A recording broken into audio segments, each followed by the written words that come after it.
of time, all of the Irish distilleries went out of business at around the same time, and so Jameson, Powers, and a few others got together to make the Irish Distillers Company, which now owns the Middleton Distillery, which produces Jameson to this day, as well as the subject of today's episode, Green Spot. Green Spot, yep. So in the business, we call them spots because there's a bunch of them. Yeah, and for lore's sake, what is the significance of the spot on top of the bottle? So basically that tells you, that's going to give you kind of an age statement. So they got a bunch of them. They got like 3 different green spots. So they have the standard, which this is a green spot, and it's 80 proof. Pretty standard for Irish whiskey. Pretty standard. The exception though, which pot stilled. Different. I believe this is the primary difference of spots. Correct me if I'm wrong, but this is a single pot still, meaning they only make it from one pot still. Yeah, because in the distillery, they've got a whole ton of different pot stills, right? And they're gigantic. They're like the size of this room. They're huge. They're huge. And so they run everything through it. A lot of Irish is triple distilled, meaning if you don't understand how that works, the first run that they do, whenever you distill, you've got the heads, the hearts, and the tails, right? Those are the cuts that you make. So the first are the head cuts. Those will kill you? That's the shit that'll kill you. So that's the whole stuff during Prohibition that they just left everything in. Because they were amateurs. Right. Making and they're like, spirits.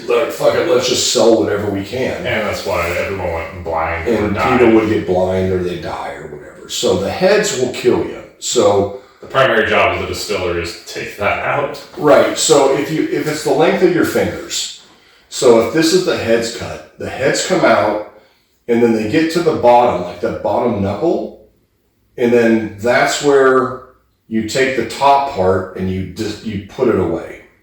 And then you have the hearts. That's like the best part of the still, right? Or the run. And so you got a little tiny bit of the heads, then you got all the hearts, then you start getting into the tails, which like my middle finger is longer. And now depending on the distiller, that depends how long you're going to age it for, because the longer you age it, the more of the tails you can use, right? Right.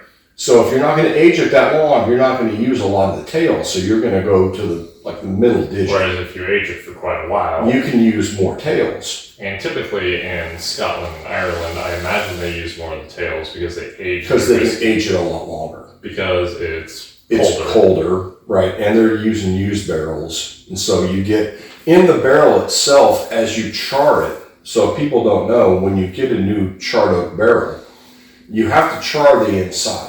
So you're basically lighting it on fire. And for how long you light it on fire depends on your char level. That dictates the char level. That dictates the char level. And we went into this before with the toast and the char levels and stuff. So they do that, and then they do it 2 more times. So they make a cleaner product, right? It's like a little bit lighter. Yeah. You get more fruits out of it. And you burn off a lot of the, I don't know if that's the right term, burn off? You burn off a lot of the impurities. You can cook off a lot of the impurities, right? So in the spot world, you've got Green Spot, which this is their normal bottle. Then they have a couple different ones that are bottled in different red wine barrels. What about Yellow Spot? Yellow Spot, which we have there, is a 12-year. So it's a 12-year age stated. I don't know what they finish it in because I haven't looked at it in probably... Don't even want to think about drinking that one. 3 or 4 years. Blue Spot is... They have a Blue Spot, which is a 7-year age stated cask strength, which for them, I think it's about 110, it's sub 110 proof. Sure. Because it goes in at pretty low proof. They have a Red Spot, which I can't afford. And they have a Gold Spot, which we They have a Gold Spot, which we looked at, which I can't afford that either. We really can't afford. So we're talking about the Green Spot. Now, the Green Spot you can typically find on shelves. If you're a fan of Jameson, if you've had Redbreast, Middleton is the same distillery that produces all 3 of those. You just mentioned that, right? So And that's the thing with Irish whiskey, unlike the American bourbon industry or Scotch, a lot of the Irish distilleries are conglomerated together. Yeah, because when the industry almost went under, Yes. all the little companies that were making their own stuff kind of got bought up. Yeah. Right. Now, Redbreast tastes a lot different than Blue Spot, which tastes slightly different than Jameson. But every time, so whenever we drink Jameson, I always think, I don't get a lot of like green fruit, but I get that shortbread cookie note. Whereas on this, or with the Green Spot, the first thing that pops into my mind is Granny Smith. Granny Smith apples. Green apples. It's very It's almost when I was a kid, we had those Jolly Rancher candies. Yeah, like the green apple candies. It reminds me of like a green apple lollipop. Yeah, we just had the little pieces, but at your age, they made lollipops out of them. Yeah, I remember. Same idea. So green apple, a little bit of that butteriness, that shortbread cookie. I've also heard that described as butterscotch. I get that in bourbon. I don't get that a lot with Irish. For me personally. I would agree with you. For me, it's like we made eggs this morning. Yeah, and you used butter. And I used butter. And it's like when that cooks down, and if you put your nose over that, there's that buttery richness to it. Also, we used Irish butter too. We did use Irish butter, yeah. And our last name is O'Neill, so you have to represent. Someone has to do it. A little bit of vanilla, but it's very simple, but very 3 notes. It's very more like a vanilla leaf as opposed to vanilla extract. Or vanilla bean. Vanilla bean, yes. Yeah. But this is a fun one. So once again, we've talked about this before. If you're struggling to find those notes, this is one of those that when you smell it, you can't. It's green apple, it's vanilla bean, and it's butter. And it's a common refrain from ladies to say that all bourbon tastes the same because it all smells like alcohol.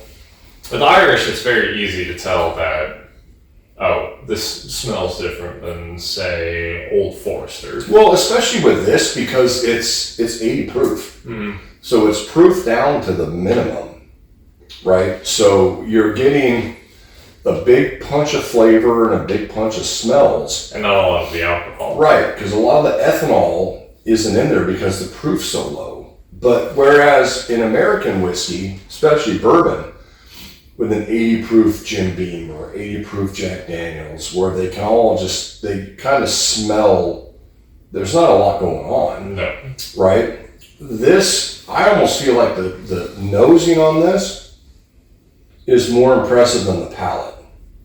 I think so too. And that's, for me. That's generally my perspective on Irish whiskey, particularly low proof Irish whiskey, since most Irish whiskey sits at a comfortable 80 proof. Yeah, unless you start getting the Jameson Bow Street 18 cask strength. Generally speaking, with Irish whiskey, it seems like it's either 80 proof or cask strength. Yeah. They don't have a lot of middle ground. Yeah, and you got to figure for a lot of people. Now they wouldn't. I don't think. I mean, they could. I don't think you would do this with Green Spot, but like with Jameson, you're doing shots of Jameson and things of that, and you're just trying to get drunk, which is fine. I don't care. But everyone has to have hobbies. Yeah, but if you want to sit and like kind of pick it apart a little bit, like you can, even with low proof whiskeys, you can do that.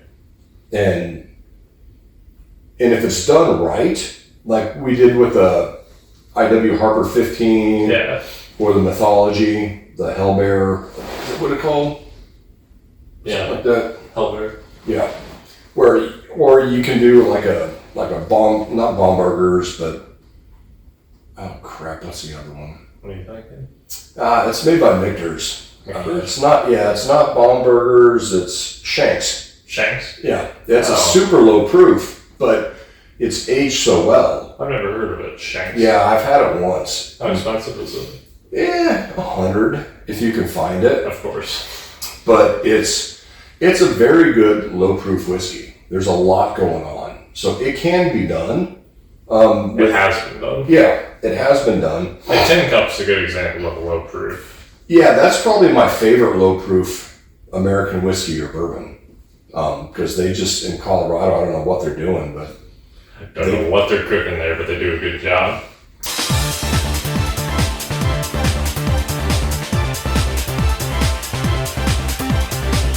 so color can be added, But not flavoring. but not flavoring. Only Canadians can add flavorings. I knew I had that in me. Some high quality stuff right there. Yeah. Here, put that on the bottom. Yes, yes. My OCD won't allow me to have it otherwise. So anyway, yeah, so they can do that, but in general, like this is super fun. If you've got $60, I think that's what we said it was, $60-$70. At least on Total Wine's website. Yeah, on their website. Depending on the region, it may be somewhere closer to 40-50. Yeah, but this is fun. So I haven't drank this. We drank the whole bottle, but this was 6 years in the making. Yeah. You know? It's quite good. Yeah, it's very good. Like I said, if you want something that's very green apple, something that's very vanilla, not a ton of oak influence, right? So it drinks super easy. The proof is super light. You could bring this to a party. That would be the top of the town. And, people would love it. Irish whiskey in general is good for parties in the same way that the Drew Estates Deadwood Tobacco Company cigars are good at function. Yeah. Just because they're softer, they're pleasant, and everybody enjoys them. And then they're like, I smoked a cigar. Yeah. Right. And I smoke a lot of cigars, not now, but I've smoked a lot of cigars. In your time, yes. And I still love the Drew Estates. Yeah, because they're nice. They're delightful. And this is, it's pretty. if you like Jameson, but you want to ratchet it up a notch, and you're going to ratchet it up in price. Definitely. You're going to, right? This one has a cork. It's got a cork. It's not a screw top. It comes with scripted and pretentious packaging. Yeah, but it's very good. Like I said, if you've had trouble finding tasting notes in Irish whiskey before, this is very simple. It's very, like you said, Granny Smith green apple, vanilla, a little bit of cookie creaminess to it, or Just a touch. butter cookiness, or not butter cookiness, but just like that richness. Yeah. Right. Yeah, this is awesome. We need to buy another bottle, and we'll get into the 12 and the 7 year at some point, but maybe one day we'll hard cope and buy a bottle of Red Spot. it's just so expensive, and I get it, but like I can buy like 8 bottles of bourbon for that. Correct. But have you considered it looks cool? It's gonna look cool on the shelf one day. That's for sure, dude.